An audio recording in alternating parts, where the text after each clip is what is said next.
السلام علیکم ورحمۃ اللہ وبرکاتہ۔ الحمد للہ وحدہ والصلاة والسلام علی من لا نبی بعد اما بعد فاعوذ باللہ من الشیطان الرجیم بسم اللہ الرحمن الرحیم لقد كان لكم في رسول الله أسوة حسنة قال النبي صلى الله عليه وسلم لا يؤمن أحدكم حتى يكون هواه تبعا لما جئت به أو كما قال صلى الله عليه وسلم۔ اللهم صل على محمد وعلى آل محمد كما صليت على إبراهيم وعلى آل إبراهيم إنك حميد مجيد۔ اللهم بارك على محمد وعلى آل محمد كما باركت على إبراهيم وعلى آل إبراهيم إنك حميد مجيد۔ رب اشرح لي صدري ويسر لي أمري واحلل عقدة من لساني يفقهوا قولي رب زدني علما وألهمني بالصالحين۔ سبحانك لا علم لنا إلا ما علمتنا إنك أنت العليم الحكيم۔ يا رب صل وسلم دائما أبدا على حبيبك خير الخلق كلهم، هو الحبيب الذي ترجى شفاعته لكل حول من الأحوال مختلف۔ اللہ جل جلالہ بہت ہی عظیم اور بڑی ذات ہے۔ اللہ کریم جل جلالہ نے اس دنیا کے اندر بسنے والی انسانیت کے لیے ایک ایسا ماڈل، ایک ایسا نمونہ دنیا کو عطا فرمایا ہے کہ اس کو دیکھ کر ہر معاشرے کا، ہر سوسائٹی کا انسان، ہر سماج کا انسان اپنی زندگی کو، اپنے مسائل کو حل کر سکتا ہے، خواہ وہ مسائل انفرادی ہوں یا اجتماعی ہوں۔ ہر مسئلے کا حل اللہ جل جلالہ نے اس ماڈل کے اندر رکھا ہے، اور وہ ماڈل ہیں ہمارے آقا سید دو جہاں، رحمت کائنات، خاتم الانبیاء والمرسلین، حضرت محمد رسول اللہ صلی اللہ علیہ وسلم۔ پچھلے جمعے میں بھی میں نے اس سلسلے میں کچھ باتیں گوشگزار کی۔ دنیا کی واحد شخصیت، دنیا میں واحد اللہ کے نبی جناب رسول اللہ صلی اللہ علیہ وسلم، جن کی ہر چیز ولادت کے پہلے سانس سے لے کر وصال مبارک تک دنیا کے سامنے ریکارڈ پر موجود ہے، یہ نہیں کہ تلاش کرنا پڑے، ہر چیز موجود ہے۔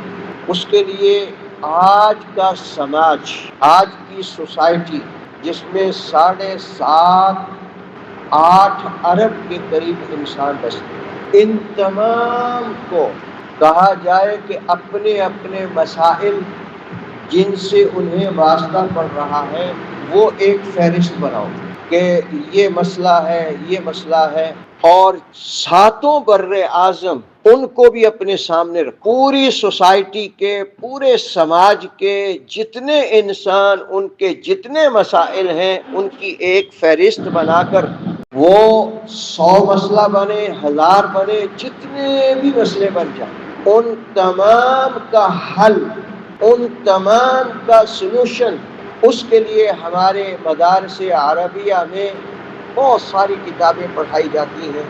ان سینکڑوں کتابوں میں چھوٹی بڑے ذخیرہ احادیث میں ایک کتاب جو بڑے اہتمام سے ہر جگہ پڑھائی جاتی ہے، اور اس کے آخری سبق پڑھنے والا انسان وہ علماء کرام کی صف میں شامل ہو جاتا ہے اور سمجھا جاتا ہے کہ اب یہ عالم ہو گیا ہے۔ اس کتاب کا نام ہے صحیح البخاری۔ اس کتاب کی 2 جلدیں ہیں، اور اس کا پہلا باب کیف کان بدء الوحی الی رسول اللہ صلی اللہ علیہ وسلم سے لے کر آخری کتاب التوحید جو دوسری جلد کے بالکل آخر میں، اس کے اندر جتنے ابواب ہیں، جتنی اس کتاب کی فہرست ہے، دنیا کے مسائل، خواہ وہ امریکہ کا رہنے والا، جاپان کا رہنے والا، افریقہ کا رہنے والا، دنیا کے کسی خطہ ارضی میں بسنے والا، وہ اپنے مسائل بخاری شریف کی بنی ہوئی لسٹ کے ساتھ ٹیلی کرتے جائیں اور اپنے مسائل کا حل تلاش کرتے جائیں۔ اگر کسی کو نہ ملے کہ فلاں آدمی کا فلاں مسئلہ وہ مل نہیں رہا، تو اس کے لیے ہمارے الحمدللہ مدارس کے جو شیوخ الحدیث ہیں، کسی شیخ الحدیث کے پاس تشریف لے جائیں اور ان سے فرمائیں کہ میرا یہ مسئلہ ہے، اس کا حل کہاں ہے، مجھے نہیں مل رہا۔ انشاءاللہ وہ آپ کو آپ کے مسئلے کا حل اللہ کے نبی کے ایک مجموعہ بخاری شریف میں سے اس کا حل بتائیں کہ اس کا حل ہے۔ وہ کسی کا انفرادی مسئلہ ہو، کسی کا اجتماعی مسئلہ ہو، جس قسم کا بھی مسئلہ ہے، وہ سارے کے سارے ان کا حل بتلائیں گے۔ سب سے اس وقت جو دنیا میں چرچا ہے، عام ہے، وہ یہ ہے کہ سائنس نے بہت زیادہ ترقی کر لی ہے۔ سائنس کا اگر کوئی مسئلہ ہے تو وہ بھی رسول پاک صلی اللہ علیہ وسلم کے اس مبارک مجموعہ احادیث جو امام بخاری رحمۃ اللہ علیہ نے اکٹھا فرمایا ہے، اس میں سائنس کے ہر مسئلے کا حل ہے۔ نہیں ملتا تو ہمیں بتاؤ، انشاءاللہ ہم اس کا حل آپ کو نکال کے دکھائیں گے کہ اس کا حل ہے۔ اور رسول پاک صلی اللہ علیہ وسلم ولادت شریفہ سے لے کر وصال مبارک تک کی زندگی، یہ واحد زندگی ہے۔ پورے انبیاء علیہ والسلام میں یہ واحد نبی معظم ہیں جن کی زندگی کا ہر گوشہ، ہر معاملہ محدثین کرام رحم اللہ نے محفوظ رکھا ہے اور محفوظ ہی امت تک پہنچایا ہے، اور آج ہم تک موجود ہے۔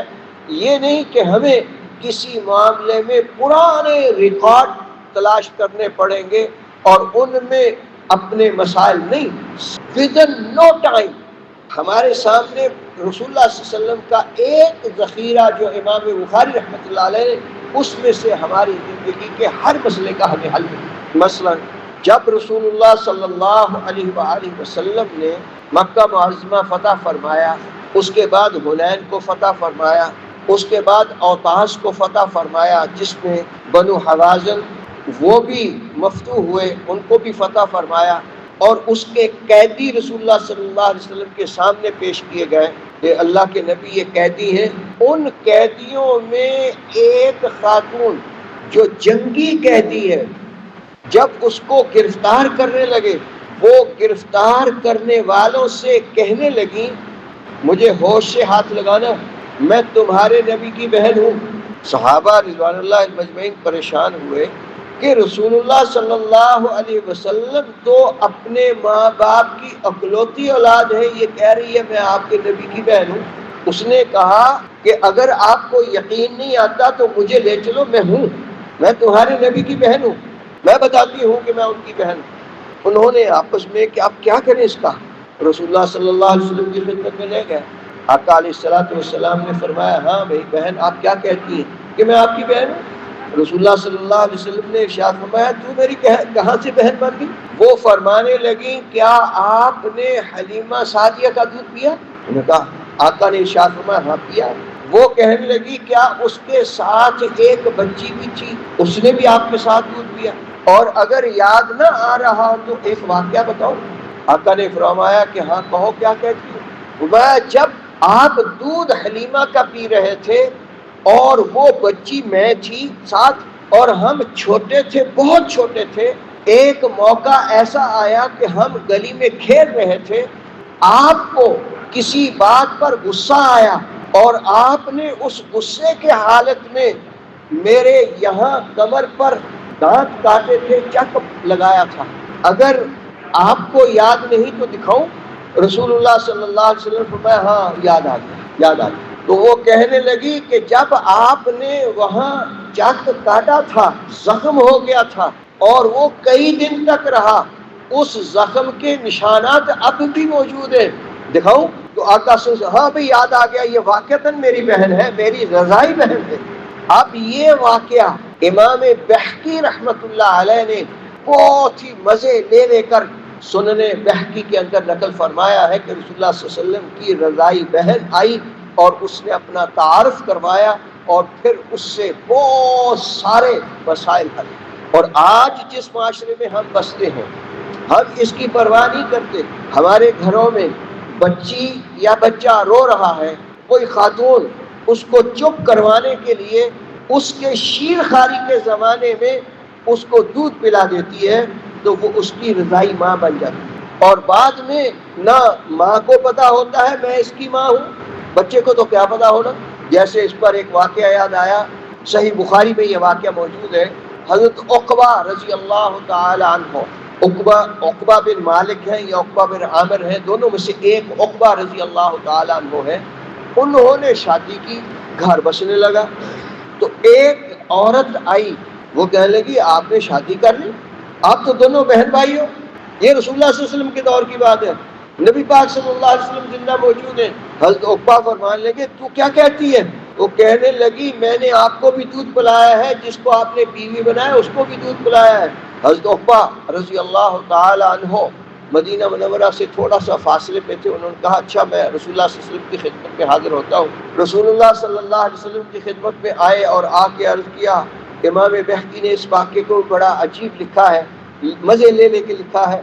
تو حضرت عقبہ کہنے لگے حضرت میں نے شادی کی، گھر بسا ہوا، اور ایک کالی کلوٹی عورت وہ آ کے کہنے لگی جس کو آپ نے بیوی بنایا ہے وہ آپ کی بہن ہے، اب میرے لیے کیا حکم ہے؟ اس کالی کے کہنے پہ میں کیا کروں؟ فرمایا کہہ جو دیا اس نے، اب معاملہ ٹھیک ہے، وہ تمہاری رضائی بہن ہے، بس بات ختم، اب تمہاری بیوی نہیں رہے۔ تو آج ہمارے اس معاشرے میں کتنے مسائل پیش آتے ہیں، کتنے رشتے نہیں، رشتے بہت سارے رشتے، اور ان رشتوں میں کتنی دراڑیں آتی ہیں اور ہم اس کو سمجھتے نہیں ہیں کہ کر کیا رہے ہیں، ہو کیا رہا۔ سیدہ عائشہ صدیقہ رضی اللہ تعالی عنہا پردے کے حکم نازل ہونے سے پہلے ان کے گھر میں حضرت افلاح رضی اللہ تعالی عنہ تشریف لایا کرتے تھے۔ جب پردے کے احکام نازل ہوئے تو اماں جی رضی اللہ تعالی عنہا نے حضرت افلاح کو گھر آنے سے روک دیا کہ رکو۔ کہنے لگے آپ کیسے روک سکتی ہیں مجھے؟ نہ بس پردے کے احکام آ گئے، رک جاؤ، میں آپ کا سے پوچھوں۔ رسول اللہ صلی اللہ علیہ وسلم تشریف لائے، حضرت عائشہ نے ان سے پوچھا کہ حضرت افلاح تشریف لایا کرتے تھے، میں نے ان کو روک دیا، کیوں روکا؟ کہ حضرت ہوا یہ کہ میں نے جس خاتون کا دودھ پیا ہے، کیونکہ عربوں میں یہ عام رواج تھا کہ اپنے بچوں کو دودھ پینے کے لیے کھلی فضا میں دوسروں کے ساتھ بھیج دیتے تھے اور وہ وہاں دودھ پیا کرتے تھے۔ اور جب جیسے ہمارے آقا صلی اللہ علیہ وسلم نے اپنے بچپن میں 4 سال بنو سعد حلیمہ سعدیہ کے خدمت میں رہے، وہاں رہے، 2 سال دودھ پیا حلیمہ سعدیہ کا۔ جب دودھ پینے کے بعد حلیمہ لے کے آئی ہے مکہ مکرمہ کی فضا میں کچھ ایسے حالات تھے کہ فضا میں بیماریاں تھیں، طاعون کی بیماری پھیلی ہوئی، اور حضرت حلیمہ بھی چاہتی تھی کہ میں ان کو واپس لے جاؤں، کیونکہ ان کی وجہ سے میرے گھر میں کتنی اللہ کی رحمتیں برس رہی ہیں اور کتنی برکتیں آ رہی ہیں، اور اب ان کو چھوڑ کے جاؤں۔ جب لے کے آئے حضرت آمنہ نے ارشاد فرمایا کہ اس کو واپس لے جاؤ، مکہ کی فضا ٹھیک نہیں ہے، وہ پھر واپس لے آئے۔ تو حضرت عائشہ صدیقہ رضی اللہ تعالی عنہا نے جس خاتون کا دودھ پیا تھا انہوں نے افلاح کے بھائی کے ساتھ نکاح کیا۔ دیکھو مسائل کہاں تک متاثر ہوتے ہیں۔ جب انہوں نے نکاح کر لیا تو دودھ پلانے والی اماں عائشہ صدیقہ رضی اللہ تعالی عنہا کو وہ ان کی رضائی ماں بنی، اور ان کے شوہر رضائی باپ بنے۔ رضائی باپ کا چچا رضائی چچا ہے، تو حضور صلی اللہ علیہ وسلم نے ارشاد فرمایا کیوں روکا؟ وہ تو تمہارے چچا ہے۔ کہا حضرت میں نے دودھ اس کا پیا ہے، شوہر ان کے وہ ہیں، وہ تو ٹھیک ہے، بات لگتی ہے کہ میرے شوہر کے میرے ماں کے خاوند ہیں، رضائی والدہ کے خاوند ہیں، یہ کہاں سے؟ تو میں یہ چچا جو رشتے نسب سے حرام ہوتے ہیں وہ رضاعت سے بھی حرام ہوتے ہیں، لہذا وہ تمہارا چچا ہے، اس کو آنے دو۔ جب سید الشہداء حمزہ رضی اللہ تعالی عنہ کا سانحہ احد کے میدان میں شہادت کا پیش آیا، اس کے بعد نبی پاک صلی اللہ علیہ وسلم سے کسی نے کہا حضرت حمزہ رضی اللہ عنہ کی بیٹی جوان ہے، ان سے آپ نکاح کر دیں۔ نبی پاک صلی اللہ علیہ وسلم نے فرمایا میں اس سے نکاح نہیں کر سکتا۔ پوچھا حضرت کیوں؟ آپ کی چچا کی بیٹی ہے؟ فرمایا ٹھیک ہے میرے چچا کی بیٹی ہے، لیکن میرے چچا نے اور میں نے دونوں نے ایک خاتون جس کا نام سویبہ ہے، ہم دونوں نے سویبہ کا دودھ پیا ہے۔ جہاں وہ میری چچا کی بیٹی، وہاں ایک ہی سویبہ کا دودھ پینے کی وجہ سے میرے چچا سیدنا حمزہ وہ میرے بھائی بھی لگتے ہیں، یہ میری رضائی بہن لگتی ہے، بھتیجی لگتی ہے، لہذا میرے نکاح میں نہیں آ سکتی۔ اور پھر یہ ایک نہیں، نبی پاک صلی اللہ علیہ وسلم کے زمانے میں بہت سارے ایسے واقعات، اور یہ اس لیے آئے ہیں تاکہ رہتی دنیا تک کی انسانیت کے لیے پوری دنیا کا جس قسم کا بھی سماج ہو، جس قسم کی بھی سوسائٹی ہو، جس قسم کے بھی لوگ ہوں، ان کو پتہ چل جائے کہ رسول اللہ صلی اللہ علیہ وآلہ وسلم کے مبارک اسوہ میں ہماری زندگی کا حل موجود ہے، اور وہ واحد شخصیت ہیں، واحد اللہ کے نبی ہیں جن کی زندگی ساری کی ساری محفوظ ہے۔ اور کتنی محفوظ ہے، عباسی خلفاء میں مامون ہے یا صفا ہے، دونوں میں سے کوئی ایک ہے، اس کو ایک عیسائی نے یہ بات کہی کہ تمہارے نبی بڑے عجیب ہیں، تمہیں پیشاب کرنے کا طریقہ بھی بتاتے ہیں، تمہیں پیشاب کرنے میں منہ کس طرف ہونا چاہیے، تمہاری پشت کس طرف ہونا چاہیے، اور تمہیں اگر ڈھیلے استعمال کرنے ہیں تو کتنے استعمال کرنے ہیں، اور بیٹھنے میں تمہاری کیفیت اور حالت کیسی ہونا چاہیے۔ عجیب نبی ہے، انہوں نے تو طنز پر تان کے طور پر یہ بات کہی۔ تو مامون نے یہ بات کہی کہ ہمارے نبی نے ہمیں ہر چیز بتائی ہے، یہ کمال ہے ہمارے نبی کا کہ ہمارے آقا علیہ الصلوۃ والسلام نے ہمیں ہر چیز بتا کر ہمیں کسی کا محتاج نہیں چھوڑا کہ ہم کسی سے کوئی مسئلہ پوچھیں۔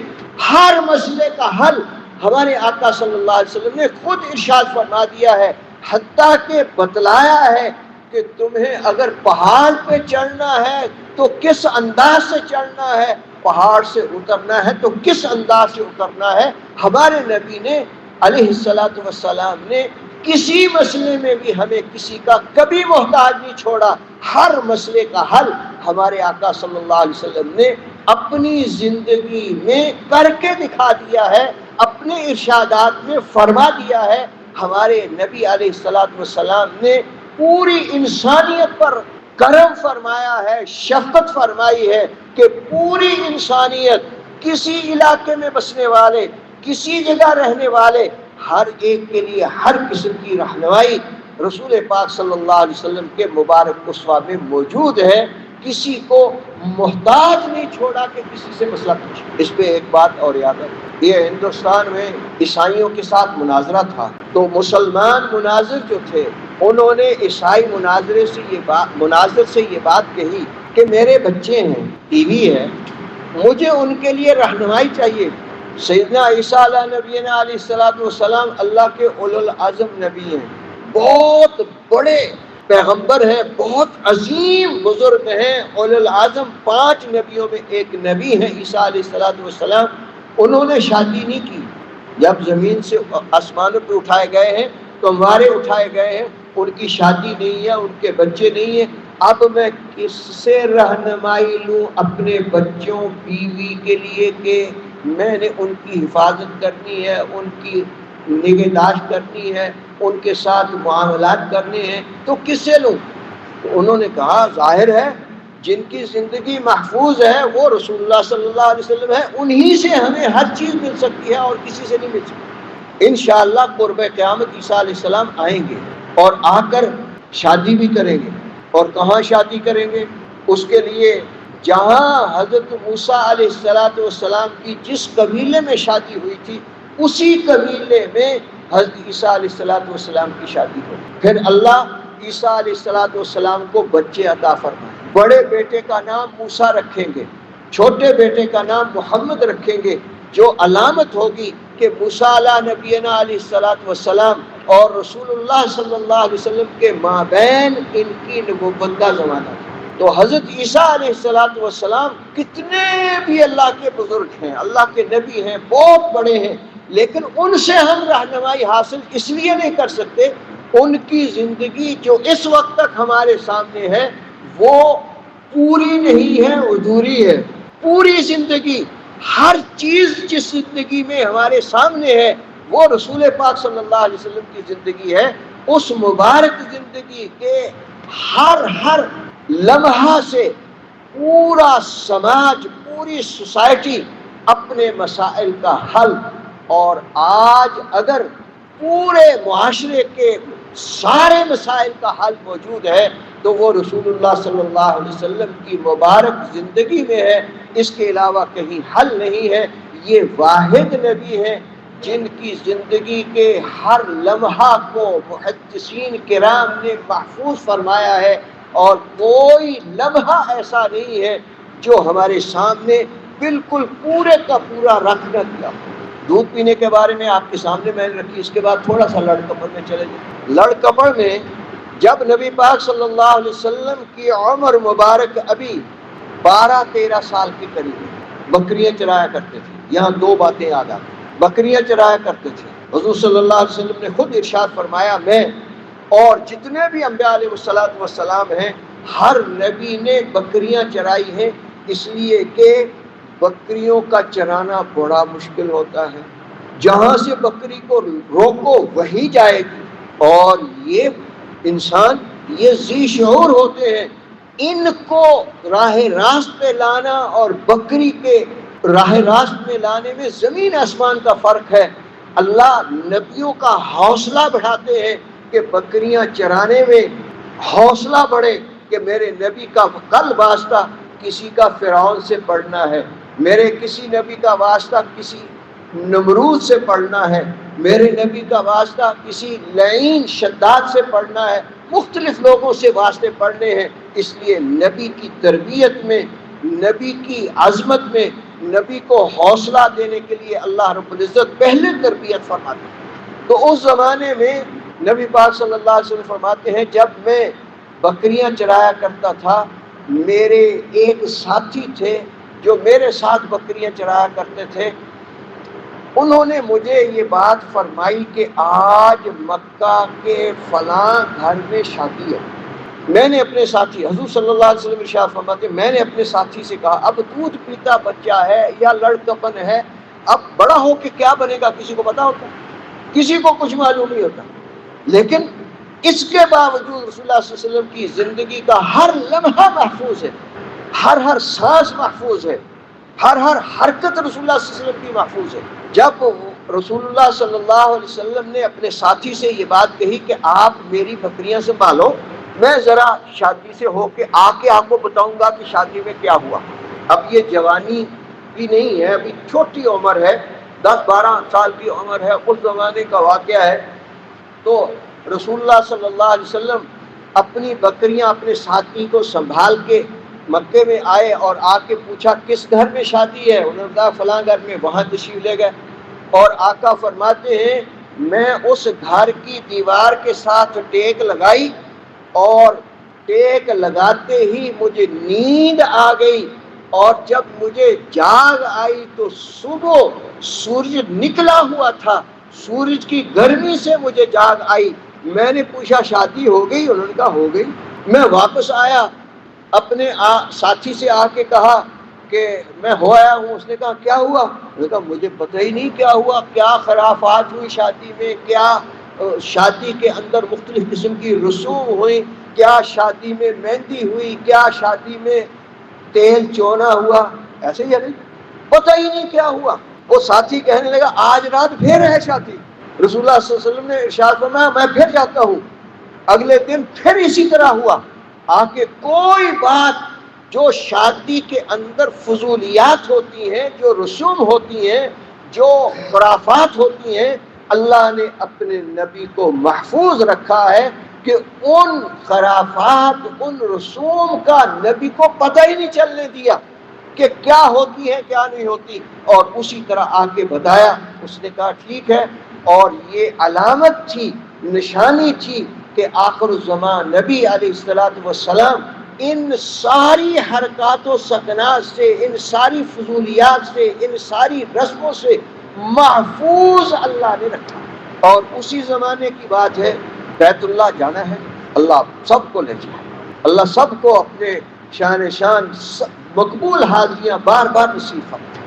آپ بیت اللہ جائیں، اس وقت بھی پورے مکہ المکرمہ میں بیت اللہ شریف سب سے نیچی جگہ پر، ارد گرد مسجد حرام ہے، مسجد حرام سے بیت اللہ کم از کم 12 سے 15 فٹ نیچے، اور اس وقت اگر وہاں بارش ہوتی ہے مینا کے اندر، بیت اللہ کے مسجد حرام کے مشرق کی جانب سرنگیں ہیں، اور اس مشرق کی جانب ہی لائبریری ہے جہاں رسول اللہ صلی اللہ علیہ وسلم کی ولادت ہوئی تھی، اس کے ساتھ سرنگیں ہیں، اور حج کے ایام میں ان سرنگوں سے حاجی حضرات پیدل مینا میں پہنچتے ہیں۔ مینا میں عزیزیہ میں بارش ہوتی ہے تو عزیزیہ کا پانی ان سرنگوں سے ہوتا ہوا اب بھی بیت اللہ کی طرف رخ کرتا ہے، اور وہ لائبریری کے سامنے انہوں نے بہت گہرا ایک کھائی بنائی ہوئی ہے، نالا بنایا ہوا ہے، اور اس کے اوپر لوہے کا ایک چھت رکھی ہوئی ہے، وہاں آ کے عزیزیہ کا پانی ابھی بھی پڑتا ہے۔ تو رسول اللہ صلی اللہ علیہ وسلم کے دور مبارک میں کتنی ترقی ہونے کے باوجود وہ عزیزیہ کا پانی بیت اللہ آنے سے روک نہیں سکتے، اسی طرف رخ کرتا ہے۔ اور رسول اللہ صلی اللہ علیہ وسلم کے زمانے میں بیت اللہ سب سے نشیب جگہ، اور اس زمانے میں بیت اللہ کی جو دیواریں تھیں وہ خستہ ہو گئیں، اور 12 سال کی عمر کے قریباً رسول اللہ صلی اللہ علیہ وسلم کی قوم قریش نے بیت اللہ کی بنیادیں اثر نو تعمیر کی۔ اس زمانے میں رسول اللہ صلی اللہ علیہ وسلم خود پتھر اٹھا کر اپنے چچاؤں کو دیکھتے تھے کہ یہ پتھر بیت اللہ میں لگاؤ، تو آپ کے ایک چچا نے آپ سے یہ بات کہی کہ آپ کو پتھر اٹھانے میں دقت محسوس ہوتی ہے، آپ اپنی چادر کو اپنے کندھے پہ رکھ لیں تاکہ کندھا زخمی نہ ہونے پائے۔ تو رسول اللہ صلی اللہ علیہ وسلم کی چادر جو ہی انہوں نے اتاری، آقا بے ہوش ہو گئے، اور تھوڑی دیر کے بعد جب چادر سے ننگیز مبارک کو ڈھکا ہے، اسی وقت ہوش آیا اور ارشاد فرمایا کہ میں چادر نہیں اتار سکتا۔ اور ہم اتارتے ہیں کہ نہیں؟ ہمارے گاؤں میں مجھے یاد ہے جب بھینسیں تالاب میں چلی جاتی تھی تو ہمارے بزرگ لنگوٹی، وہ کس قسم کی لنگوٹی لے آیا کرتے تھے، یہ آپ کے علم میں ہے، ہر چیز رانے کھلی ایسی لنگوٹی ہوتی تھی۔ میں نے خود دیکھا اپنے بڑوں کو، بھینسیں تالاب میں ہے، بھینسوں کو نکالنے کے لیے لنگوٹی لگائی اور وہ ہر چیز کھلی ہے۔ رانے یہ ہمارے سطر میں شامل ہیں، ناف سے لے کر گھٹنوں کے نیچے تک، اس میں سے کوئی حصہ کسی انسان کے سامنے، آدمی کے سامنے کھولنا جائز نہیں ہے، حرام ہے۔ تو ہمارے آقا صلی اللہ علیہ وسلم نے لڑکپن میں بتلا دیا کہ یہ نہیں کھلنا چاہیے، زندگی کا ہر لمحہ محفوظ ہے۔ رسول اللہ صلی اللہ علیہ وسلم کا کوئی ایک لمحہ بھی ایسا نہیں ہے جو محدثین کرام رحمہ اللہ نے محفوظ نہ فرمایا ہو، اور اس زندگی کے لمحات میں بتلا دیا کہ اتنا محفوظ ہے جس کا اس زمانے کا کوئی مسئلہ ہو تو وہ رسول اللہ صلی اللہ علیہ وسلم کے اسوہ حسنہ سے حل کر سکتا ہے۔ تو اس زمانے میں بیت اللہ کو عصر نو تعمیر کیا گیا۔ جب بیت اللہ بنا ہے اس وقت بیت اللہ کے اندر کچھ ایسی تبدیلیاں کی کہ اس سے پہلے نہیں تھی، اور اس کے بعد پھر دوبارہ رسول اللہ صلی اللہ علیہ وسلم کے حین حیات جب 35 برس کی عمر ہوئی پھر بیت اللہ کو بنایا گیا، اور اس وقت مشرکین مکہ نے یہ طے کیا تھا کوئی حرام کا پیسہ بیت اللہ پہ نہیں لگانا۔ اور ہمارے ہاں اگر کسی کا پرائز بانڈ نکل آئے سب سے پہلے مسجد کو پیسے دیتے ہیں۔ پرائز بانڈ کے پیسے مسجد کے لیے حرام ہیں، نہیں لگتے۔ ہم دیتے ہیں کہ نہیں؟ پرائز بانڈ نکلا ہے، چلو کچھ 2 4 5 ہزار مسجد کو دے دو، نہیں لگتے مسجد کو۔ تو جب رسول اللہ صلی اللہ علیہ وسلم کے اس دور مبارک میں 35 سالہ عمر مبارک میں اللہ جل جلالہ نے رہتی دنیا تک کی انسانیت کو یہ بتلایا ہے، جتلایا ہے کہ اب میرا محبوب آ رہا ہے، میرے محبوب کے فیصلے کے بغیر دنیا کو کوئی فیصلہ ہو نہیں سکتا۔ ہر قبیلے کی خواہش تھی کہ حجر اسود کو ہم اپنے ہاتھ سے اٹھا کر اس کی جگہ پر نصب کریں، اور تلواریں نکلنے کے قریب تھیں۔ ہر قبیلے کی خواہش اور تمنا یہ تھی کہ میں حجر اسود کو اس کی جگہ پر رکھوں، ہر قبیلہ چاہتا تھا۔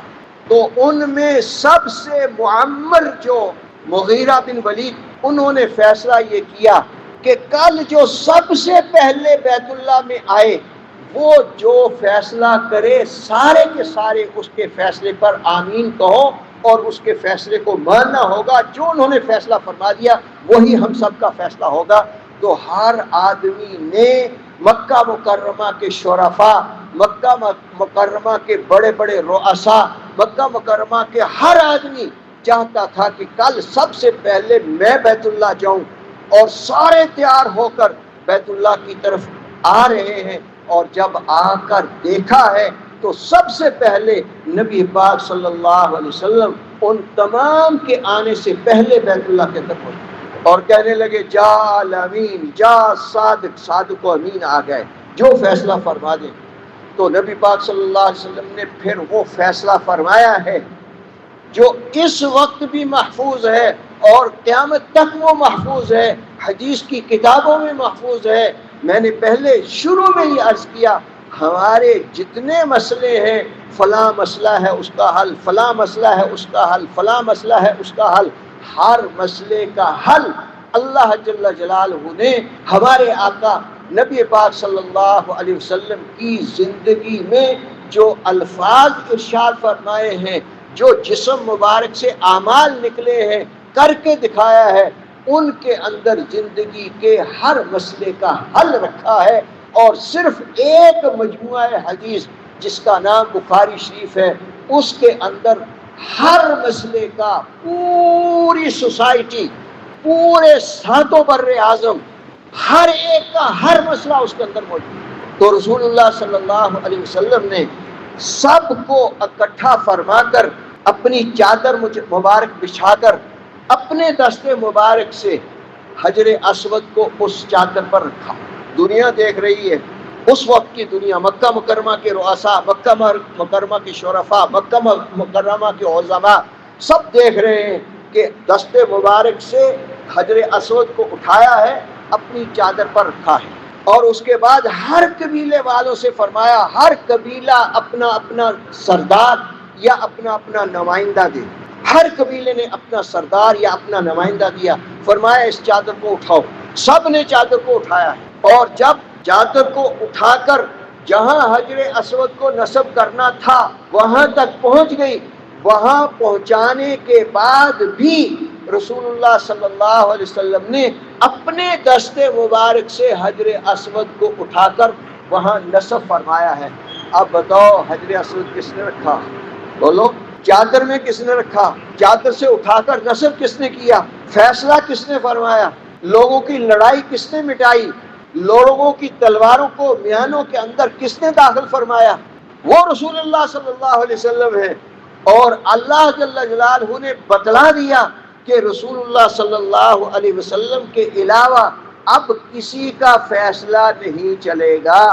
اب فیصلہ اگر کریں گے تمہاری زندگی کے اندر کسی قسم کا معاملہ آ جائے، معاشرت کا معاملہ ہو، رہن سہن کا معاملہ ہو، تمدن کا معاملہ ہو، کلچر کا معاملہ ہو، تہذیب کا معاملہ ہو، سیاست کا معاملہ ہو، اور کسی قسم کا معاملہ ہو، اس میں اگر تم اپنے مسئلے کا حل چاہتے ہو تو وہ صرف اور صرف رسول اللہ صلی اللہ علیہ وسلم کا مبارک اسوہ ہے، اس کے بغیر تمہارے مسائل کا حل نہیں ہے۔ آج ہم اس زمانے میں بھی اگر ہم اپنے مسائل کا حل چاہتے ہیں تو ہماری ذہنی سوچ غلط ہو سکتی ہے، ہماری ذہنی اپروچ 100% غلط ہو سکتی ہے. رسول اللہ صلی اللہ علیہ وسلم نے جو کر کے دکھایا ہے، ارشاد فرمایا ہے، اس کے اندر ہر چیز محفوظ ہے اور اسی میں ہمارے ہر مسئلے کا حل ہے. اس کے بغیر ہم اپنے مسائل دنیوی حل نہیں کر سکتے. اخروی کر سکتے ہیں، دنیا کے تو نہیں کر سکتے، آخرت کے کر سکتے ہیں. جب دنیا کا کوئی مسئلہ رسول اللہ صلی اللہ علیہ وسلم کی زندگی مبارکہ کے بغیر حل نہیں ہوتا تو ہماری قبر کے مسائل حل ہو سکتے ہیں. جب ہماری قبر کے مسائل کا حل رسول اللہ صلی اللہ علیہ وسلم کے مبارک اسوہ میں ہے تو اس کے مطابق ہم اپنے اپنے جو اس دنیا سے جانے والے ہیں ان کو اسوہ حسنہ کے مطابق قبر کے سپرد کریں گے تو انشاءاللہ ان کی قبر بھی بالکل ٹھیک ہوگی. اور اگر اپنی رسوم، اپنے رواج، اپنے معاشرے کے احوال، اپنے معاشرے کی باتیں ان کے مطابق، پھر یاد رکھو جیسے دنیا کا کوئی مسئلہ رسول اللہ صلی اللہ علیہ وسلم کے بغیر حل نہیں ہو سکتا، قبر کے مسائل بھی رسول اللہ صلی اللہ علیہ وسلم کے بغیر حل نہیں ہو سکتے. حشر کے میدان کے مسائل بھی رسول اللہ صلی اللہ علیہ وسلم کے بغیر حل نہیں ہو سکتے. پل صراط کے حل نہیں ہو سکتے. محشر کی ہولناکیوں کے مسائل بھی رسول اللہ صلی اللہ علیہ وسلم کی اسوہ حسنہ میں ہیں. غرض ہے کہ ہمارا اول آخر ہر چیز رسول اللہ صلی اللہ علیہ وسلم کی اسوہ حسنہ میں ہے. اللہ جل جلالہ سے دعا ہے کہ حق جل جلالہ عما نوالہ ہمیں رسول اللہ صلی اللہ علیہ وآلہ وسلم کے مبارک اسوہ پر 100% عمل کرنے کی توفیق مرحمت فرمائے اور پھر ہمارے زندگی کے ہر مسئلے کا حل اس مبارک اسوہ سے فرما کر ہمیں اپنے شان نشان خوش و خرم فرما دے. اقول قولی ھذا استغفر اللہ لی ولکم ولسائر